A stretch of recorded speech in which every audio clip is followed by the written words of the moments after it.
O Peregrino, de John Bunyan, é um clássico da literatura cristã.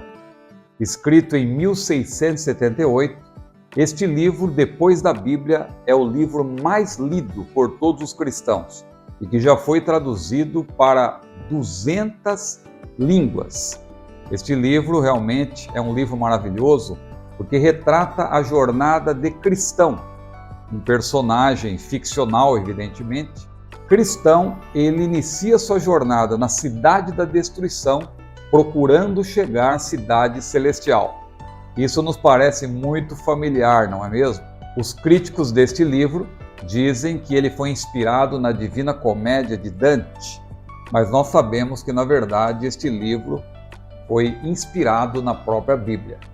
E é sobre esta jornada que, de fato, é retratada na Bíblia, que nós vamos estudar ao longo de 3 meses, com o auxílio desta nova revista das lições bíblicas adultos da CPAD. Vai ser uma jornada maravilhosa e nós vamos estar aqui para auxiliar você ao longo deste estudo sobre a jornada do cristão até o céu. Fique comigo!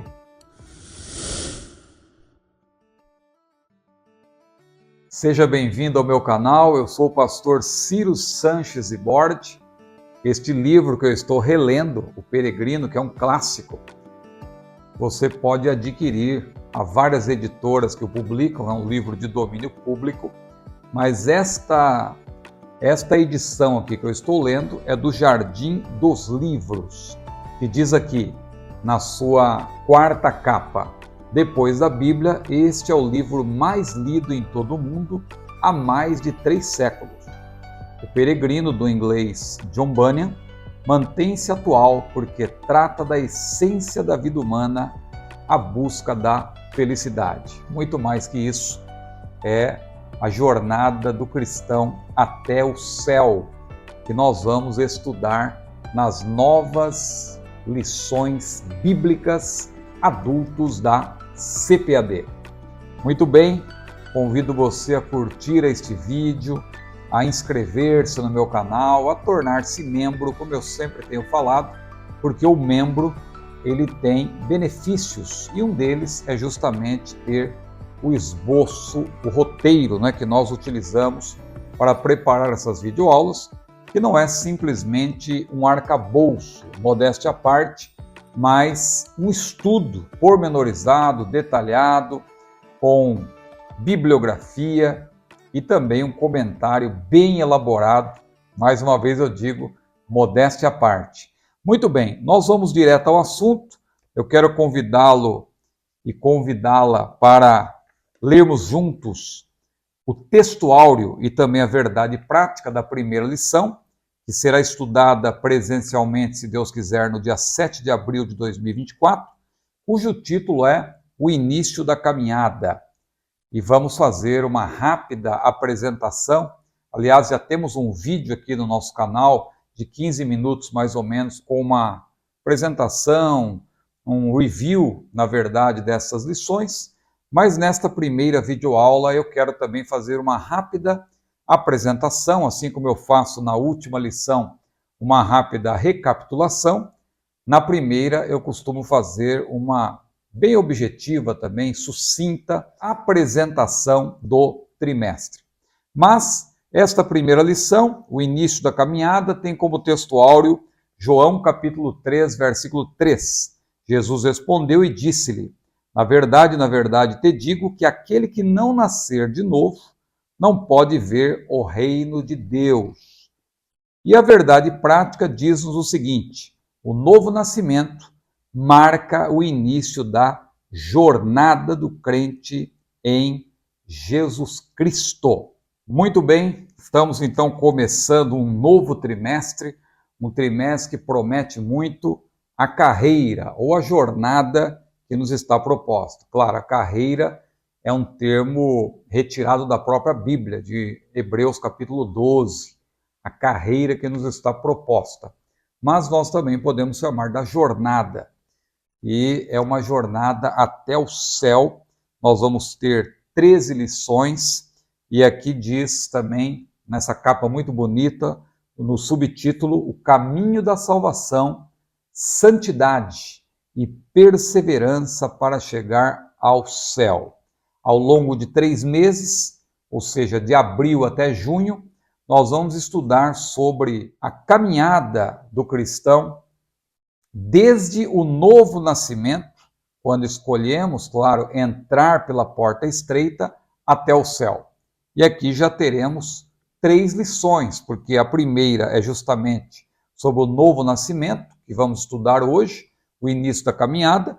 A segunda retrata esta escolha preciosa que nós, como cristãos, já fizemos, de entrar pela porta estreita, e fica o convite da parte do Senhor para todos que desejarem entrar. Jesus mesmo disse: vinde a mim, todos os que estáis cansados e oprimidos, e eu vos aliviarei. E a terceira lição é sobre o céu.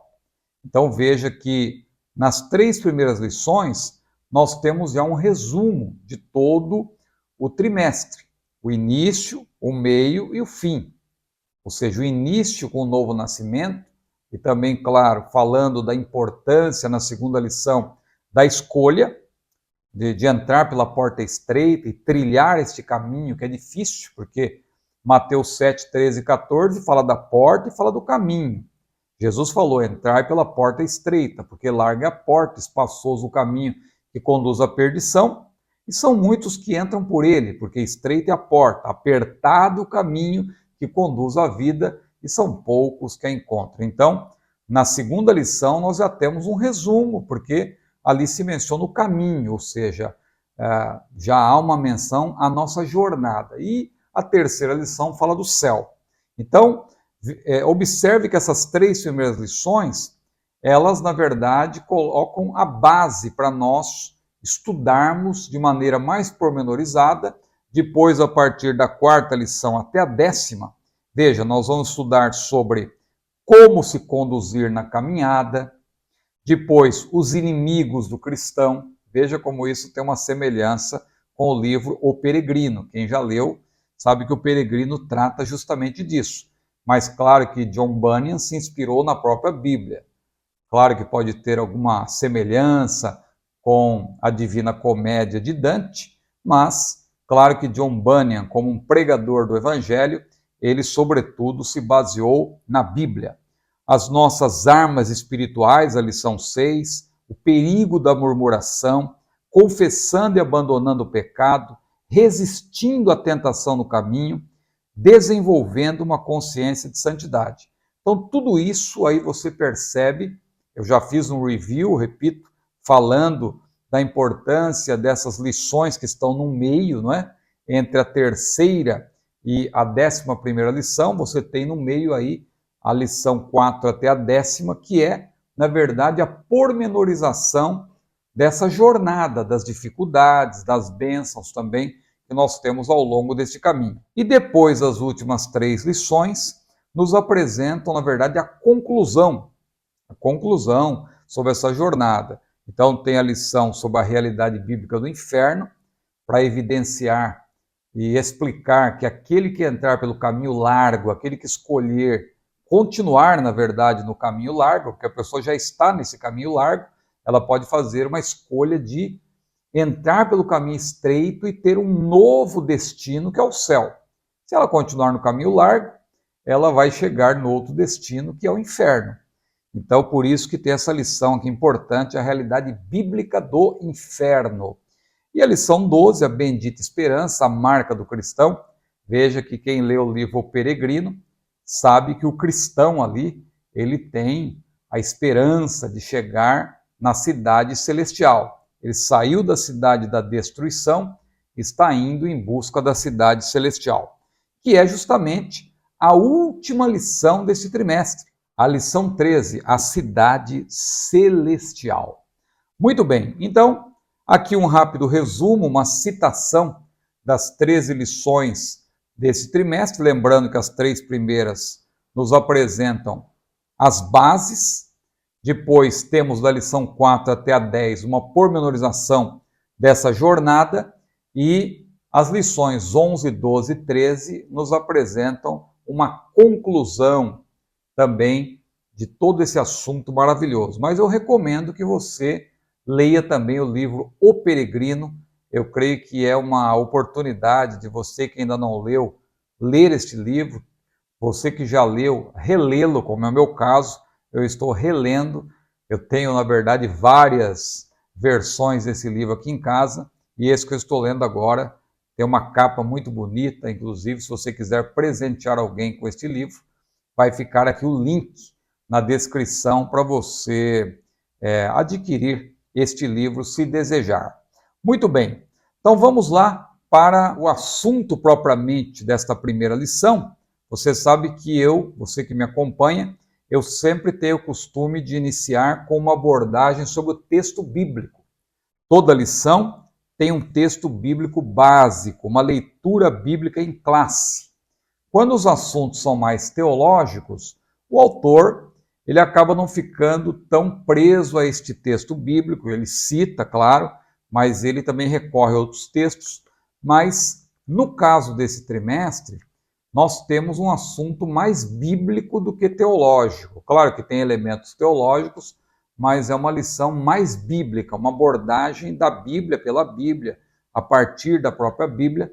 Então você vai perceber que o autor, que é o nosso querido pastor Osiel Gomes, que eu já fiz menção dele na apresentação desse novo currículo, nosso amigo, um grande estudioso da Bíblia e versado também em grego, hebraico e várias outras ciências, um homem realmente de um grande cabedal para a glória do Senhor.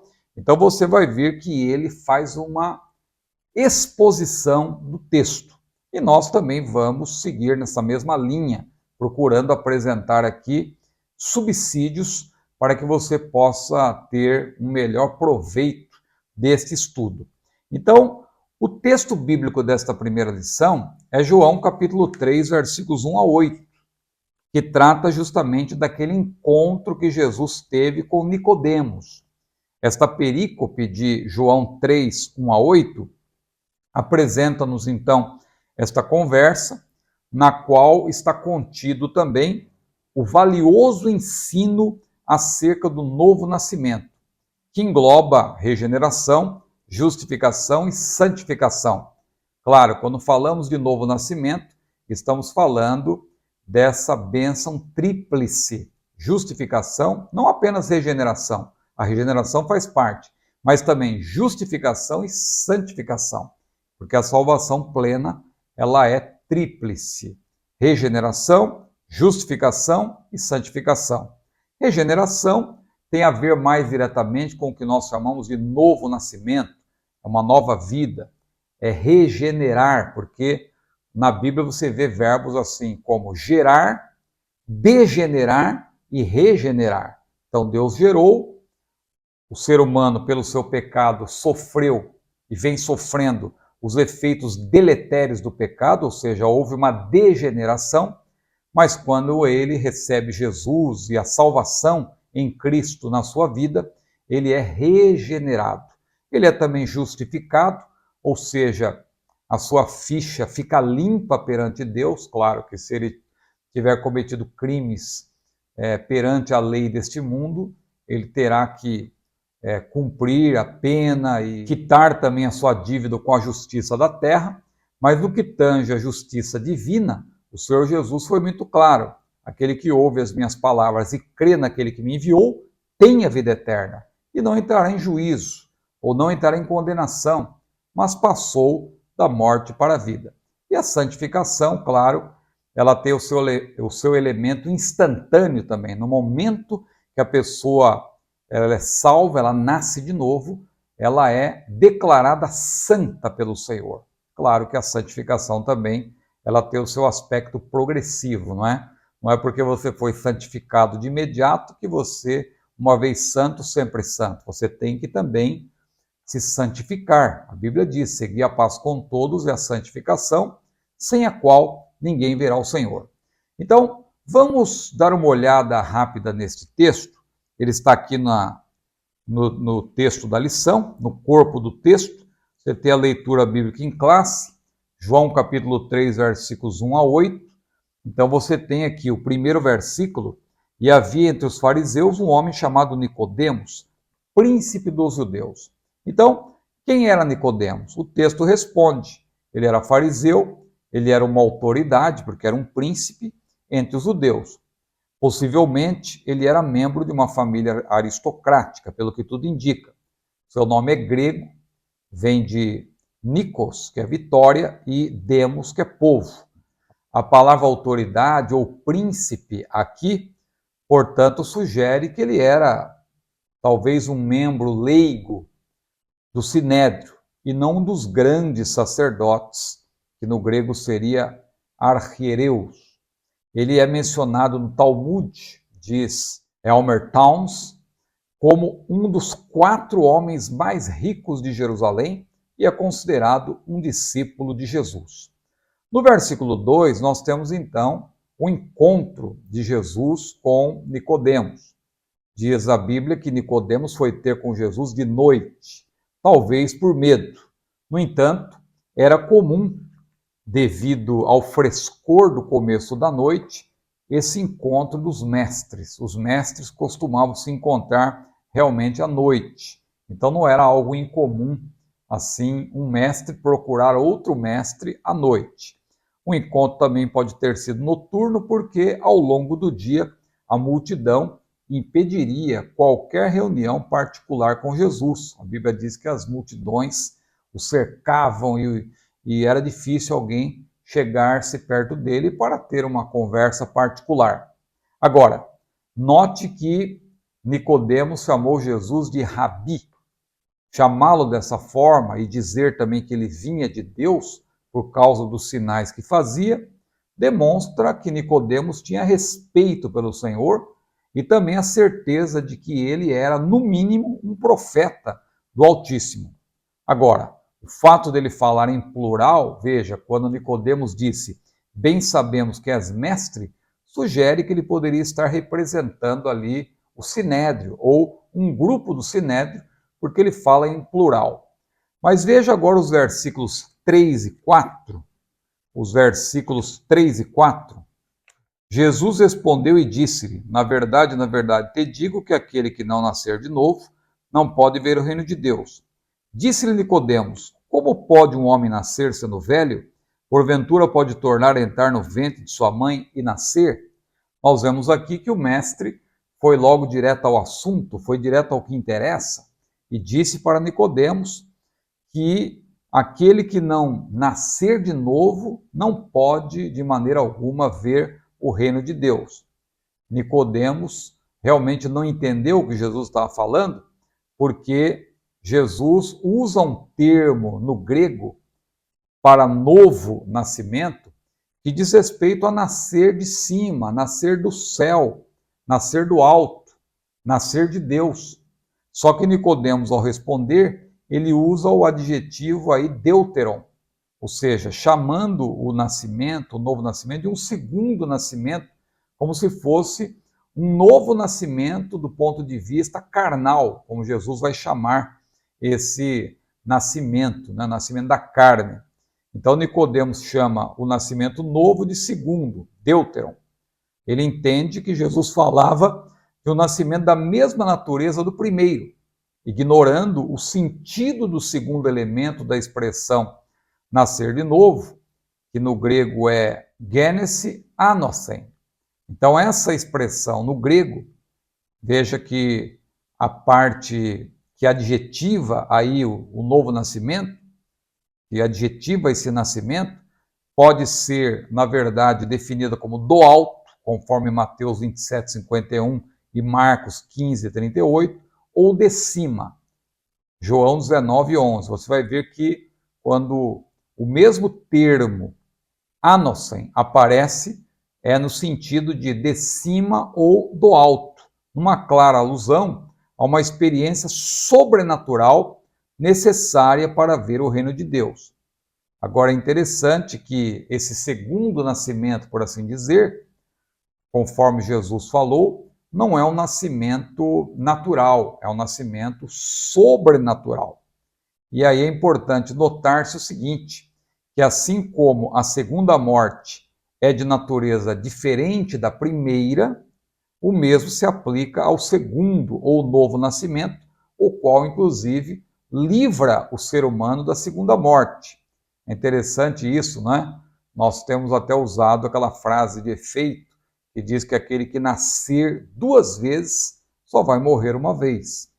Claro, aquele que nasce de novo, aquele que nasce de Deus, ele não vai sofrer o dano da segunda morte, como diz lá em Apocalipse, nos capítulos 21, 22, e também lá naquelas cartas às igrejas da Ásia, você tem ali a promessa de que aquele que vencer não sofrerá o dano da segunda morte.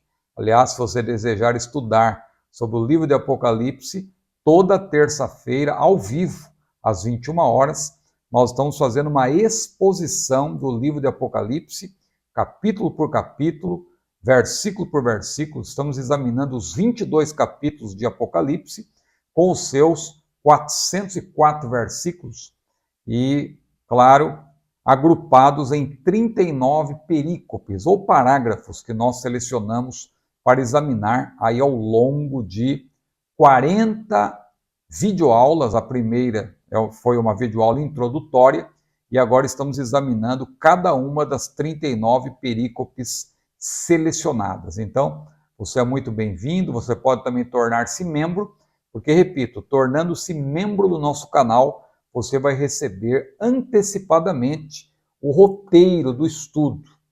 Para todo vídeo que nós produzimos, nós temos um roteiro.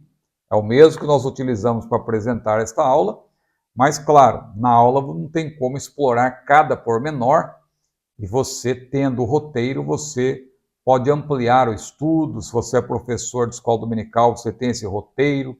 Se você é um pregador e quiser pregar sobre o livro de Apocalipse, modéstia à parte, você vai ter muitos subsídios, porque a nossa abordagem de Apocalipse, por exemplo, é uma abordagem pela qual nós conversamos com muitos autores especialistas em Apocalipse, vamos citando frases dos livros, dialogando com os autores, às vezes concordando em parte, às vezes discordando, porque, afinal de contas, o comentário é de minha modesta autoria, então nós vamos ali desenvolvendo, e nós temos tido videoaulas aí de 2 horas em média. Eu tenho brincado, inclusive, dizendo que nossas videoaulas têm o tempo de uma partida de futebol com a prorrogação. Ainda não fomos para os pênaltis, mas a gente atinge 90 minutos, depois mais 30, e talvez diminuamos isso ao longo da nossa exposição, mas tem sido importante também interagir com os nossos alunos, por assim dizer, sobretudo membros do nosso canal, porque eu tenho percebido que a maioria dos alunos tem sido aqueles que estão se tornando membros. Agradeço a todos que têm apoiado o nosso canal e também, claro, vocês nos apoiam, sobretudo porque gostam do nosso trabalho, mas, repito, quem nos apoia, quem é membro do canal, tem alguns benefícios. Um deles é receber esse roteiro. Mas os versículos 5 a 8, esses são muito importantes. Veja, eles retratam justamente a necessidade de nascer da água e do Espírito, que Jesus mencionou. Quando Nicodemos não entende o que é nascer de novo, ele pensa que eu vou ter que entrar novamente no ventre da minha mãe para nascer de novo. Ele está pensando num nascimento meramente natural. Jesus explica-lhe que o novo nascimento é sobrenatural, implica nascer da água e do Espírito. Ele deixa claro que não é o nascimento natural, porque o que é nascido da carne é carne, e o que é nascido do Espírito é Espírito. No caso do primeiro nascimento, nada podemos fazer para vir a este mundo. Já no caso do segundo, Jesus deixa claro, necessário vos é nascer de novo. Agora, isso vai ser respondido ao longo do comentário desta lição, mas de imediato, ainda na abordagem dessa perícope, o que é nascer da água e do Espírito? Já para adiantar, na Bíblia há 2 símbolos possíveis para a água: o próprio Espírito Santo e a Palavra de Deus. Como o primeiro está ao lado da água, portanto, não podem as duas palavras se referirem ao Espírito Santo. Então, como o primeiro está ao lado da água, esta aqui não pode aludir ao Espírito Santo. Alguém dirá, não pode ser literal e referir-se ao próprio batismo em água? Eu penso que admitir isso seria abraçar a tese de que o batismo é um sacramento salvífico, o que contraria a doutrina bíblica da salvação, porque a Bíblia é clara ao dizer, pela graça sois salvos, por meio da fé, e isso não vem de vós, é dom de Deus. A salvação é pela graça. O batismo, na verdade, é para quem já é salvo e não para salvar alguém. O batismo não salva. Por isso que nós não entendemos o batismo como um sacramento. Portanto, nascer da água e do Espírito alude ao processo regenerador e purificador pela palavra de Deus, casada com a ação do Paráclito. Porque a palavra de Deus, ela é descrita como a água purificadora, e casada com o Espírito Santo. Se nós lermos Tito capítulo 3, versículo 5, nós vamos ver que nós somos salvos pela lavagem da água, pela palavra, e menciona-se também o Espírito. Veja aí, abra sua Bíblia em Tito capítulo 3, versículo 5. Olha como a Bíblia é clara nesse sentido. Tito, capítulo 3, versículo 5. Tito 3 e 5. Não pelas obras de justiça que houvéssemos feito, mas segundo a sua misericórdia, nos salvou pela lavagem da regeneração e da renovação do Espírito Santo. Então aqui menciona-se a lavagem pela renovação do Espírito. Mas quando você lê Efésios capítulo 5, versículo 26, você vê que Cristo purificou a sua igreja pela lavagem da água pela palavra. Então o Espírito Santo ele age em conexão com a palavra. Então aqui quando Jesus fala do novo nascimento, que é necessário nascer da água e do Espírito, claro está que ele menciona a palavra de Deus e o Espírito Santo agindo em conexão com a palavra.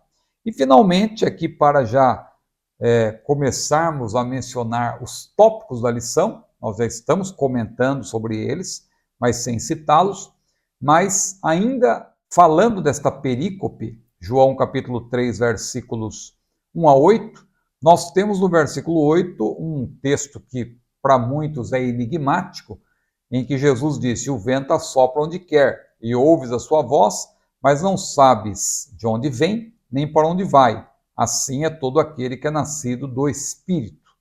Por meio destas palavras, o Senhor enfatiza, sem dúvida nenhuma, a soberania do Espírito Santo no novo nascimento, mas, sobretudo, ensina que desde este importante evento, o novo nascimento, o Paráclito já está atuando na vida do crente, mudando o seu interior, moldando o seu caráter e dirigindo os seus passos. Vamos então agora para um comentário objetivo sobre os tópicos desta lição.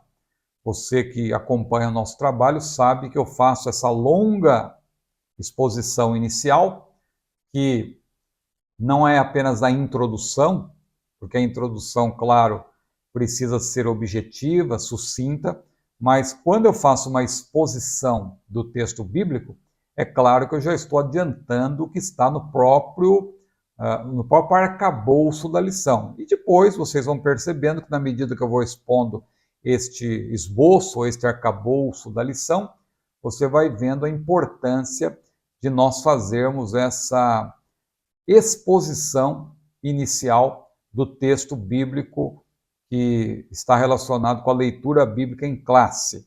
O primeiro tópico, então, veja, a caminhada com Cristo. Primeiro ponto, compreendendo os dois caminhos.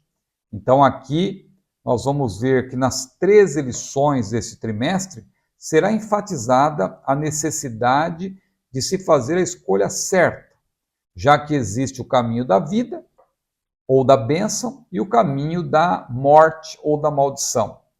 Lá em Deuteronômio capítulo 30, versículo 19, nós vemos Moisés dizendo, eis que os céus e a terra tomam como testemunha contra vós, que vos tenho proposto a vida e a morte, a bênção e a maldição. Agora veja como Deus, ele aconselha o ser humano a escolher o caminho certo. Escolhe, pois, a vida para que vivas tu e a tua descendência. E em Mateus capítulo 7, versículos 13 a 14, que nós já citamos no início desta videoaula, Jesus então fala da porta estreita e a importância de entrar por ela e trilhar pelo caminho estreito. Não adianta, hoje muitos querem alargar o caminho, mas não adianta querer alargar aqui, porque lá no céu ele continua estreito. Então, para chegar lá, você tem que trilhar o caminho estreito. Bom, tendo em mente o novo nascimento, nós devemos escolher, claro, entre trilhar um caminho sem qualquer ajuda do Espírito, meramente humano, o caminho largo, como é chamado, ou um caminho dirigido pelo Espírito, em conformidade com a palavra, conforme João capítulo 3, versículo 8, mas também o Salmo 119, versículo 11, não é? Lâmpada para os meus pés é a tua palavra e luz para o meu caminho, como disse o salmista. Então, este caminho em conformidade com a palavra, ele não se desconecta. Aqui que é importante observar isso.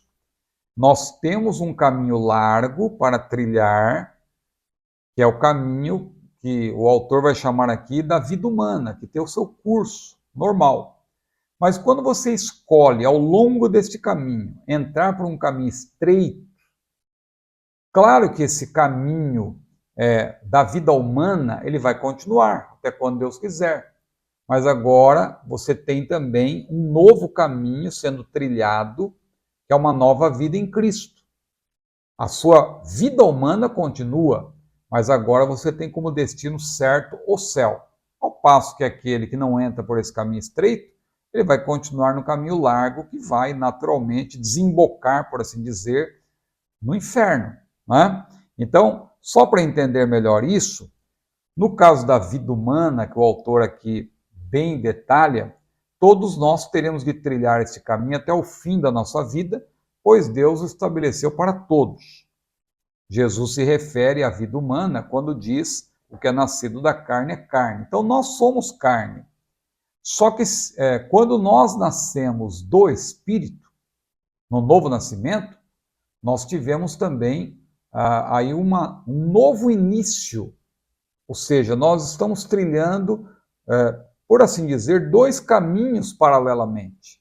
Porque tem o caminho natural, claro, mas você também está seguindo um caminho que é um caminho com Deus. E esse caminho com Deus, evidentemente, ele vai moldar a sua vida na terra para que você não cometa os pecados e não ande conforme as pessoas deste mundo. Nós estamos neste mundo, mas não somos deste mundo. Jesus orou dizendo, não peço que os tires do mundo, mas que os livres do mal. Então, quando eu digo que nós estamos no mesmo caminho, mas ao mesmo tempo já estamos em outro, significa que nós não fomos tirados de fato deste mundo, mas nós estamos com a nossa mente no céu, nós estamos vivendo uma nova vida em Cristo, estamos dando exemplo para as pessoas à nossa volta. Então é uma nova vida dentro da vida humana que Deus já estabeleceu para nós. Então veja como isso tem até um certo grau de complexidade para entender-se, mas é muito claro, você tem um novo começo nessa vida humana. Agora, o autor aqui explica também um pouco sobre essa vida humana, e uma pergunta que nós podemos fazer aqui de imediato é qual é a duração da vida humana? O autor diz que ela pode ser curta ou pode ser longa. Quando ela começa? A rigor, ela não começa no nascimento, ela começa na concepção, porque a vida humana ela é contínua desde a concepção.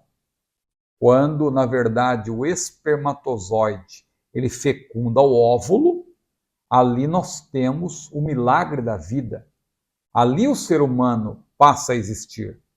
Claro que o direito aí vai dizer que ainda é o nascituro, não é ainda uma pessoa propriamente, embora possam ser assegurados os direitos aí do nascituro, mas só se considera ser humano, de fato, uma pessoa, quando nasce. Mas, biblicamente falando, é claro que o ser humano e a pessoa humana também já é considerada desde o ventre materno, desde a concepção. O próprio profeta Jeremias disse: o Senhor me conheceu ainda informe, ou seja, não tinha forma, mas o Senhor já o conheceu, porque Jeremias já era uma pessoa. Então, para Deus, a pessoa humana não começa a existir apenas a partir do nascimento, não, a partir da concepção. Então, a vida humana, ela pode ser curta ou longa, mas ela começa já na concepção, prossegue com todas as fases da vida para quem chegar à velhice, ou seja, o próprio nascimento, a infância, a pré-adolescência, a adolescência, a juventude, a adultidade, até chegar à velhice. Então a vida humana começa ainda na fase intrauterina e se conclui com a morte, que pode ocorrer antes ou depois do nascimento. Veja que a pessoa humana, ela pode morrer antes de nascer.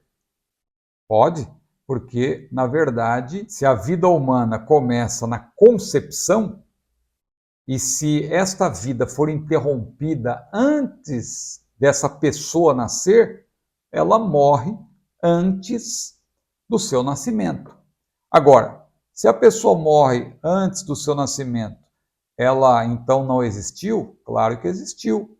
E Deus, claro, valoriza tanto a vida na fase intrauterina, como também na fase extrauterina, já que a vida é contínua, desde a concepção até a morte. Agora, quando a morte de um ser humano antecede ao seu nascimento, ainda nessa fase intrauterina, temos aí um caso excepcional em que esse ser humano não pode fazer a segunda escolha que nós estamos mencionando para nascer de novo, já que só podem nascer de novo aqueles que nascem da carne, como disse Jesus. Se a pessoa morre antes de nascer, como que ela vai nascer de novo?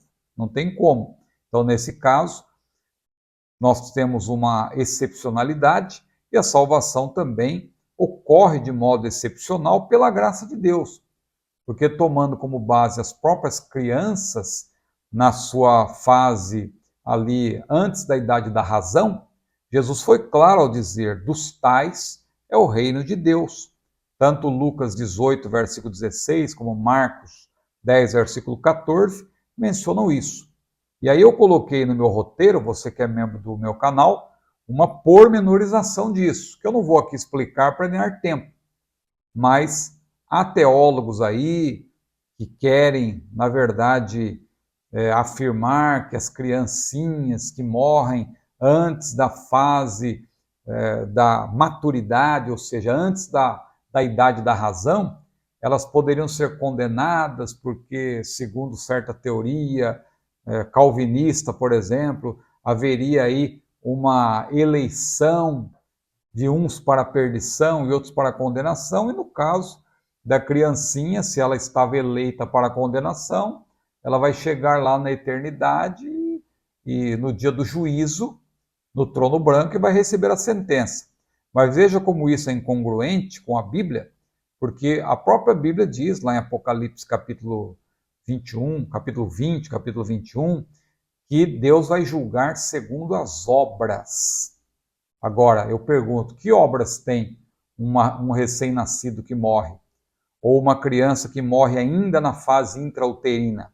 É uma pessoa já, e vai chegar lá diante do justo juiz, e a Bíblia diz que os livros se abrirão, e lá está escrito, quanto aos tímidos, aos incrédulos, aos abomináveis, aos fornicários, aos feiticeiros, aos idólatras e a todos os mentirosos, a sua parte será no lago que arde com fogo e enxofre, o que é a segunda morte. Aí imagine lá a pessoa que sequer pôde nascer, sequer teve as suas faculdades desenvolvidas para crer ou para entender o que era pecado, sabendo ali que ela será condenada porque cometeu aí um desses pecados que eu mencionei. Então veja como isso não está de acordo com a justiça divina, não é? Nós temos que entender o que a Bíblia ensina sobre a justiça divina. Bom, Isso está bem explicado aí no meu roteiro. Você que é membro do meu canal, você vai ter aí um texto detalhado. Mas o autor, então, nesse primeiro ponto, ele fala da vida humana.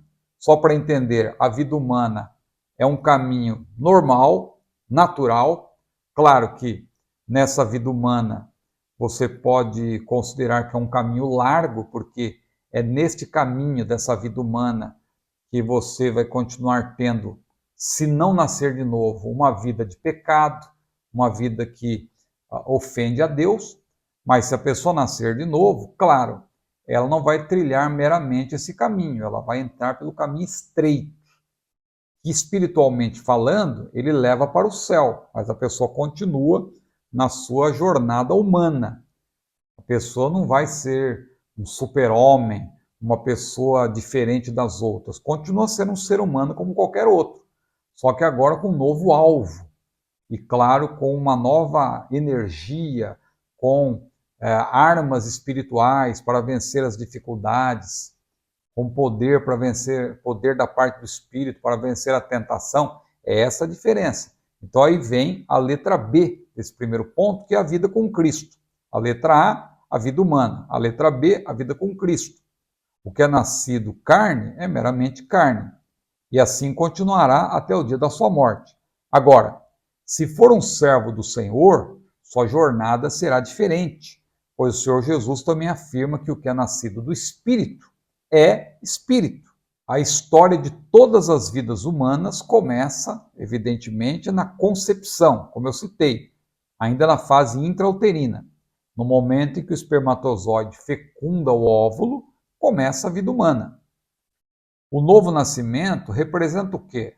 O início de uma nova história ou um novo começo dentro da história da vida humana em novidade de vida. Se alguém está em Cristo, diz a Bíblia, nova criatura é. As coisas velhas já passaram, eis que tudo se fez novo. Paulo diz que nós vivemos em novidade de vida. Nenhuma condenação há para os que estão em Cristo Jesus, que não andam segundo a carne, mas segundo o Espírito. Veja o exemplo de Pedro. Se Pedro não tivesse nascido de novo, ele continuaria sua vida humana como um pescador em meio a muitos outros na Galileia. Sua vida seria como a vida de qualquer outra pessoa que não nasce de novo. Entretanto, o Senhor mudou a história de Pedro quando lhe disse: de agora em diante. Observe isso, de agora em diante. Porque a partir do momento que a pessoa nasce de novo, daquele momento em diante a vida da pessoa muda.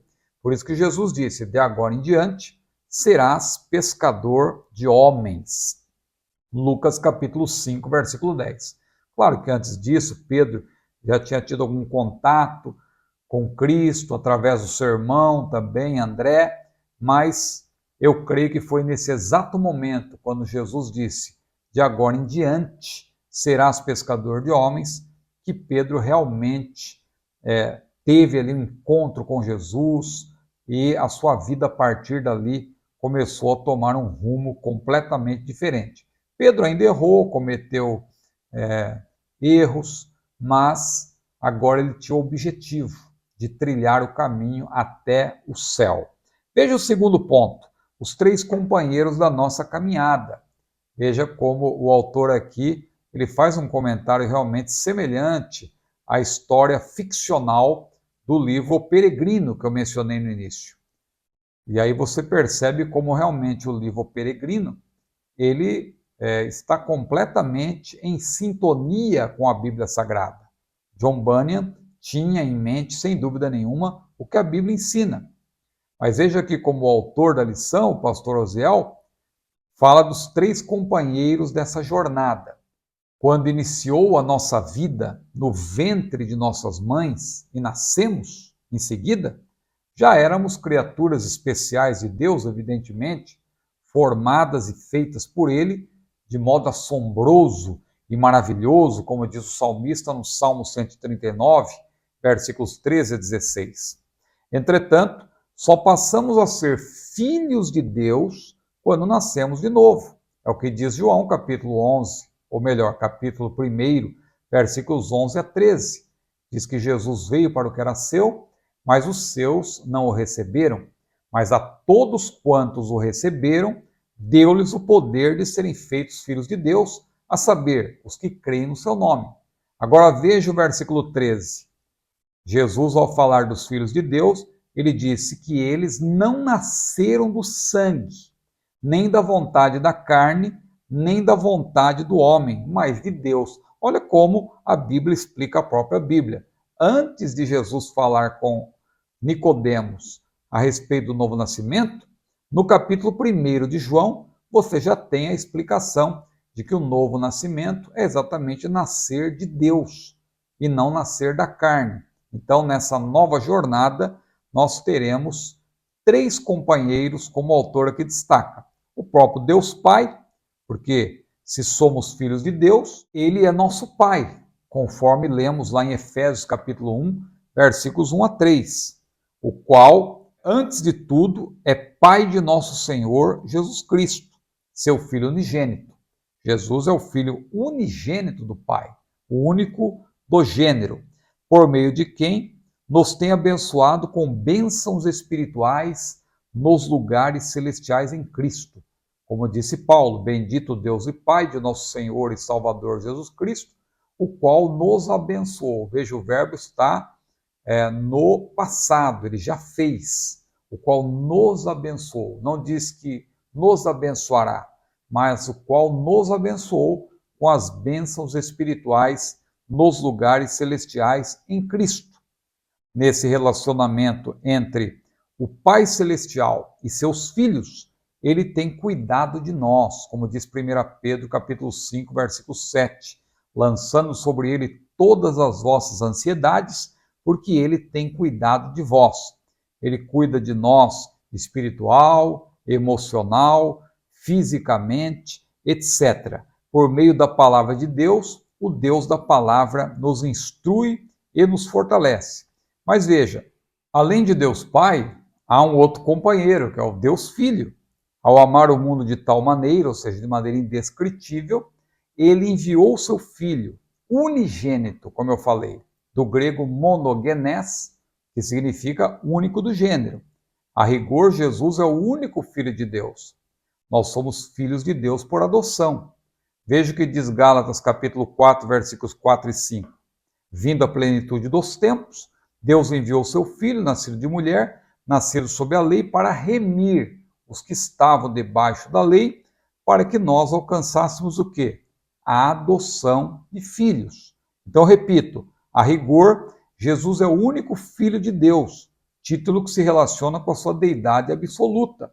Entretanto, ao morrer por nós, pecadores, todos os que se chegam a Deus por ele são salvos perfeitamente e passam a ser filhos por adoção. A partir daí, o Deus Filho sempre intercederá pelos filhos de Deus por adoção e os conduzirá até o céu, porque aquele que iniciou a boa obra, diz a Bíblia, a aperfeiçoará até o dia de Jesus Cristo. Então, o primeiro companheiro é o Deus Pai, o segundo é o Deus Filho e o terceiro, claro, é o Deus Espírito Santo, porque no plano salvífico e ao longo dessa jornada cristã, vemos que cada pessoa da Trindade tem um papel distinto. Se o Deus Pai enviou seu Filho e este se entregou por nós, consumando a obra que o Pai lhe outorgou, porque a Bíblia diz que o Pai fez a sua parte enviando o seu Filho. Deus amou o mundo de tal maneira que deu o seu Filho unigênito, para que todo aquele que nele crê não pereça, mas tenha vida eterna. O Filho também fez a sua parte consumando a obra. Lá em João capítulo 17, ele disse, eu glorifiquei-te na terra, tendo consumado a obra que me deste a fazer. Agora glorifica-me com aquela glória que eu tinha contigo antes que o mundo existisse. E lá na cruz ainda Jesus disse, está consumado, ou seja, ele consumou a obra. Se o Pai fez a sua parte enviando o Filho também cumpriu o seu papel, morrendo por nós, consumando a obra também antes da cruz, porque ele veio para dar o exemplo de uma vida santa, veio para deixar também uma mensagem para nós, e o exemplo, e etc., e ser tentado, e vencer para nos dar o exemplo, porque ele é o nosso sumo sacerdote, e o autor de Hebreus diz que nós não temos um sumo sacerdote que não possa se compadecer de nós, mas um que em tudo foi tentado, mas sem pecado. Agora, qual é o papel do Espírito Santo? Qual é o papel do Deus Espírito Santo? Claro que para que o Paráclito fosse igualmente enviado para estar conosco, Jesus teve que fazer o seu papel, conforme João capítulo 14, 15, 16, também Atos capítulo 2, você vê que Jesus enviou o Espírito Santo. Mas para que o Espírito Santo, então, ele foi enviado? Qual é a sua parte aí nessa jornada como aquele que está conosco e também em nós? Porque Jesus disse, ele estará convosco e estará em vós. Como disse o maior pregador do século XX, Billy Graham, no seu livro sobre o Espírito Santo, que é um clássico, eu só discordo dele, claro, com respeito ao batismo no Espírito Santo, porque ele não crê como nós, ele não crê no batismo como uma bênção subsequente à salvação, separada da salvação. Para ele, o batismo no Espírito Santo tem a ver com a conversão, mas, fora isso, ele faz uma abordagem muito importante. Eu já li a obra dele várias vezes, inclusive no inglês, no português, e tenho relido, porque é um clássico sobre o Espírito Santo. Eu vou citar aqui também na bibliografia, você que é membro do meu canal. Então, como disse Billy Graham, o maior evangelista do século XX, citando o que ouvira de um amigo, I need Jesus Christ for my eternal life, and the Holy Spirit of God for my eternal life. Então, traduzindo, o Senhor Jesus, ele veio para nos dar a vida eterna, mas o Espírito Santo veio para a nossa vida interna, ou seja, ele veio para moldar o nosso caráter, mudar o nosso interior. É por meio da terceira pessoa da Trindade que fomos incluídos a partir do novo nascimento no corpo de Cristo, porque é ele quem convence também o pecador do pecado, da justiça e do juízo. Vamos para o segundo tópico, o novo nascimento. Por que precisamos do novo nascimento? O autor responde: todos os homens são pecadores, o que implica estar afastado de Deus, porque todos pecaram e destituídos estão da glória de Deus. Por isso Nicodemos, embora não tenha entendido o sentido do novo nascimento, ele entendeu que todo homem, e aqui o termo no grego é anthropos, que é o homem no sentido geral, não é apenas o gênero masculino, mas homem e mulher, o ser humano de maneira geral, todos precisam passar por essa experiência para ver o reino de Deus. Como pode um homem nascer sendo velho? Perguntou Nicodemos. Ora, nascer de novo, como já vimos na introdução desta lição, significa nascer do alto, nascer de cima, nascer de Deus, como diz 1 João capítulo 3, versículo 9. Portanto, todo ser humano precisa ser regenerado, isto é, nascer de novo, o que inclui também a justificação, repito, e a santificação. Lembre-se, o novo nascimento, na verdade, não é apenas regeneração, mas é regeneração propriamente dita, justificação e santificação, porque são as três bênçãos da salvação plena. Então, o ser humano precisa ser regenerado para que veja o reino de Deus, experimentando assim a ação do Paráclito em sua vida interior. O ponto 2, a religião não faz nascer de novo. O autor destaca muito bem. Como vimos, Nicodemos era um religioso, de mão cheia, por sinal. Assim como seus pares, conhecia as Escrituras. O que lhe faltava para ver o reino de Deus? Observe o que Jesus disse em João capítulo 5, versículo 39 e 40. Muitas vezes nós usamos o versículo 39 para dizer que devemos examinar as Escrituras. Mas ali Jesus não estava dando uma ordem. Ele estava dizendo, na verdade, para os religiosos, para os pares de Nicodemos, ele disse: olha, examinais as Escrituras, porque julgais, vocês pensam que têm nelas a vida eterna, e de fato são elas que de mim testificam. Mas agora veja o que Jesus diz no versículo 40. Mas vós não quereis vir a mim para terdes vida. Aqueles homens conheciam a lei, eram doutores da lei, mas eles não criam e não aceitavam que Jesus era o Salvador, o Redentor, o Messias. Então Jesus disse para Nicodemos: Nicodemos, o que tu precisas fazer é isto, é crer que eu sou o Salvador, que eu sou o Filho de Deus. Então é isso que Jesus quis dizer com o nascer de novo. Ele tinha que nascer da água e do Espírito. Ele tinha que ser convencido pela palavra que Jesus estava pregando. Veja, aqui no caso de Nicodemos, os mestres judeus, os seus pares, como eu falei, naquela época, conheciam muito a palavra, mas não queriam reconhecer que Jesus é o Deus da palavra ou a própria palavra encarnada, o verbo que se fez carne e habitou entre nós. O que aprendemos aqui? Que o conhecimento, mesmo o conhecimento bíblico, não pode salvar. É necessário atender ao convite de Jesus. Vinde a mim, todos que estáis cansados e oprimidos, e eu vos aliviarei. Paulo é um exemplo nesse sentido, pois ele conhecia a Bíblia, o Antigo Testamento no caso, como ninguém, mas só nasceu de novo quando se encontrou com Jesus ali no caminho de Damasco. Agora veja o terceiro ponto, que explica esse segundo, não é? O novo nascimento e seu processo.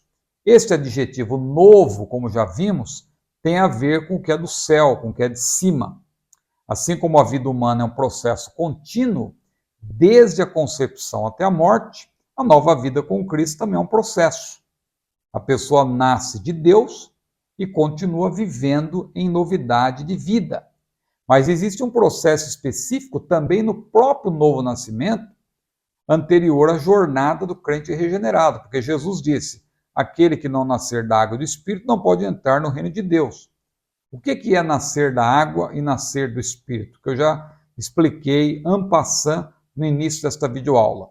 Nascer da água, claro, a água é uma figura da palavra de Deus e também, evidentemente, a palavra de Deus aqui se refere a todo o conteúdo das Escrituras. Então, nascer da água significa nascer da palavra, que no caso aqui é as Escrituras, inspiradas pelo Espírito Santo.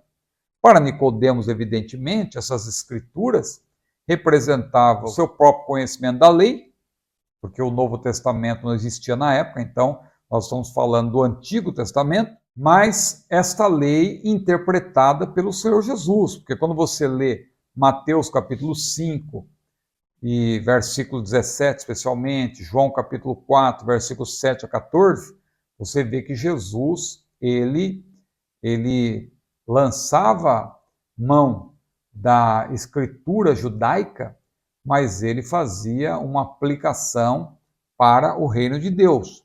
Então, para Nicodemos, ali nascer da água significava ele crer mais precisamente nas palavras de Jesus, porque ele já conhecia a lei, mas ele precisava ir a Jesus para ter vida. Porque a partir do momento em que ele cresce em Jesus, de fato, cresce que Jesus é o Salvador do mundo, como ocorreu com a mulher samaritana e os seus concidadãos, que depois de terem ouvido a mulher dizendo: vinde ver de um homem que disse tudo quanto tenho feito, porventura não é este o Cristo?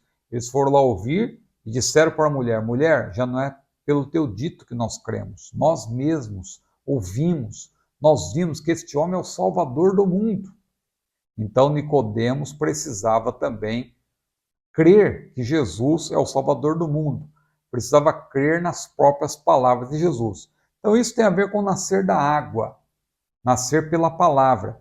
E nascer do Espírito, evidentemente, é nascer pela graça de Deus por meio da ação do Espírito Santo. Alguns teólogos que se consideram muito atentos ao que está escrito no texto grego, dizem que Jesus não se refere ao Espírito Santo e sim ao vento, porque no grego é pneuma. Ora, como alguém pode nascer do vento? Claro que não tem sentido. Claro está pelo contexto imediato, pela analogia geral, que o Senhor Jesus cita o vento como analogia do Espírito Santo. Tem vários versículos que nós poderíamos citar aqui, que estão no meu roteiro. Você que é membro do meu canal, aí pode ver. Assim como o vento é invisível e ao mesmo tempo perceptível, o Paráclito não pode ser visto, mas sua ação é sentida, percebida, já que ele muda o nosso caráter e molda o nosso interior. E o terceiro e último tópico, o novo nascimento e a caminhada de fé do cristão. Primeiro ponto, Novo Testamento. Não há dúvida de que este tem o mesmo peso que o Antigo Testamento, já que ambos são a Escritura, mas não vá confundir a unidade bíblica, Novo Testamento, com a Nova Aliança, que se contrapõe à Antiga. O autor explica bem isso. Que uma coisa é a Antiga Aliança, outra coisa é a unidade, o Antigo Testamento. Então, veja que privilégio nós temos hoje. Nicodemos teve o privilégio de ser evangelizado pelo próprio Senhor Jesus, mas ele não tinha a Escritura completa à mão. Isto é, os 66 livros inspirados pelo Espírito. Ouso a dizer que somos ainda mais privilegiados, mesmo não tendo visto Jesus em carne, como ele mesmo disse a um apóstolo incrédulo, não é? Porque me viste, Tomé, creste? Bem-aventurados os que não viram e creram. Ter a Bíblia completa à mão em nossa jornada e a certeza de que o Espírito Santo está sempre presente é um privilégio ainda maior que o de Nicodemos, que viu Jesus, mas hoje, pela fé, mesmo não tendo visto o Senhor, nós temos a Bíblia completa à mão. Bom, o tema principal do Novo Testamento, o autor destaca, quanto mais estudamos a Bíblia, especialmente a segunda unidade, o Novo Testamento, tanto mais percebemos que tudo gira em torno da pessoa bendita de nosso Senhor Jesus Cristo, o Salvador do mundo. Ele é o tema principal e central das páginas neotestamentárias. E não é por acaso que C.I. Scofield, na introdução da sua The Scofield Study Bible, de 1909, a Bíblia de Estudo Scofield, ele divide ali de modo genial a Bíblia em 5 partes, todas relacionadas com Jesus: preparação, manifestação, propagação, explicação e consumação. Preparação é todo o Antigo Testamento, diz Scofield. Manifestação são os 4 evangelhos. Propagação, Atos dos Apóstolos. Explicação, as epístolas. E consumação, o livro de Apocalipse. Todas essas palavras referentes a Jesus, porque o Antigo Testamento trata da preparação para Jesus vir ao mundo. Os evangelhos falam da manifestação de Jesus em poder e glória. O Verbo se fez carne e habitou entre nós. Então, vimos a sua glória, como a glória do unigênito do Pai, cheio de graça e de verdade. Então, ele se manifestou em glória, não aquela glória que será manifestada na sua segunda vinda, mas uma glória que ele revelou da parte do Pai. Propagação ao livro de Atos, que propaga tudo ali sobre Jesus, o Evangelho. As epístolas explicam tudo sobre Jesus. E em Apocalipse nós temos a consumação de tudo referente a Jesus e a sua igreja. E o terceiro e último ponto, para concluir, a importância do Novo Testamento na caminhada do cristão. Quando destacamos a importância da segunda unidade das Escrituras, não queremos de modo nenhum desmerecer o Antigo Testamento. Não nos esqueçamos de que Jesus, ao andar na terra, valeu-se dele para pregar. Ele, inclusive, disse a seus discípulos o seguinte, após a sua ressurreição: são estas as palavras que vos disse estando ainda convosco, que convinha que se cumprisse tudo o que de mim estava escrito na lei de Moisés, nos profetas e nos salmos. Não obstante, o cristão deve iniciar sua jornada estudando o Novo Testamento, especialmente o Evangelho que trata diretamente do novo nascimento, que é João.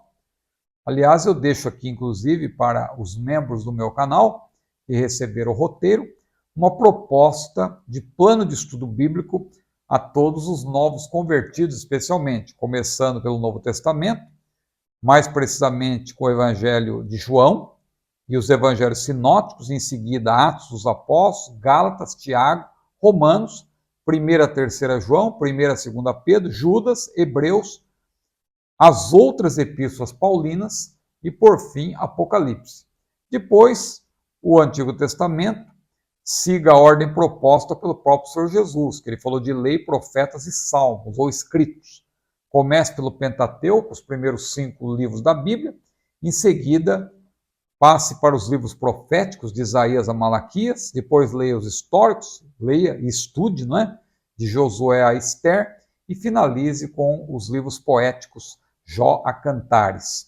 É importante iniciar essa jornada de estudo bíblico pelo Novo Testamento, porque nele temos o cumprimento e a consumação da promessa e do plano divino apresentados nas páginas neotestamentárias. Muito bem, vamos então concluindo esta primeira videoaula, que ficou um pouco extensa, não é? Mas você vê que tem muitos pormenores. Mas o autor conclui assim essa primeira lição. A jornada com Cristo tem início com o novo nascimento.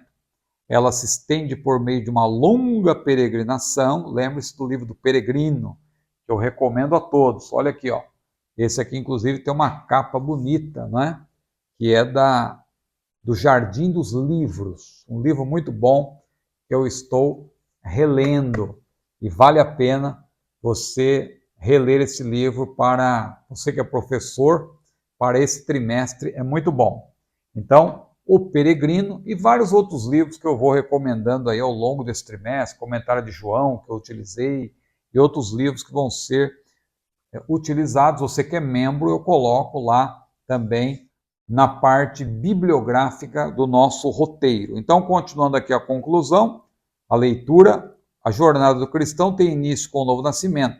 Ela se estende por meio de uma longa peregrinação espiritual até o relacionamento perfeito com Jesus. Nessa peregrinação, os que começaram a sua nova vida com Cristo podem contar com a presença do Pai, do Filho e do Espírito Santo, os companheiros de jornada, não é? Assim seremos guiados pelas palavras do Novo Testamento, que tratam da vida, morte e ressurreição do Senhor Jesus, em que a nossa fé está fundamentada. Amém? Que Deus abençoe a sua vida. Se você gostou desse vídeo, você chegou até aqui, eu creio que você está gostando, curta ou compartilhe. E também, se você não é inscrito, fica aqui o convite para você inscrever-se. E se você já é inscrito, torne-se membro, porque assim você terá este roteiro completo, pormenorizado, que para você que é professor vai ser muito bom para você dar aula, e para você que é aluno também você poderá se aprofundar nesses assuntos tão maravilhosos sobre a jornada do cristão. Que Deus abençoe a sua vida. A paz do Senhor.